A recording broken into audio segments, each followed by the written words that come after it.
Hello everyone and welcome. In this video, I will show you how to auto-fit column widths in Excel using VBA. But before we get started, I would really appreciate it if you could like this video and subscribe to support our channel. Let us see how to do it. Here, if you type student name,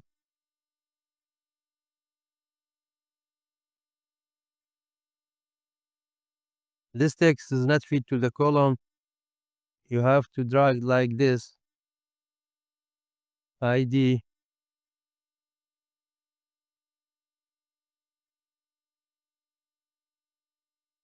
email.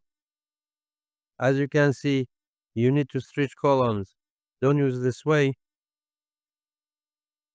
Instead, go to here, right click, view code. Here, change from general to worksheet. Type cells, dot, entire column, dot, auto fit, and then close the window. Here, if you type student name,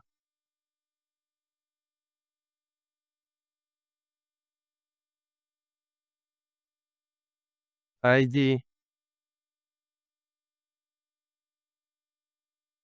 as you can see, it will automatically, the text will be fit to the column. Thanks for watching. I hope you found this video to be helpful. For more daily tips and tricks, subscribe us and don't forget to like this video.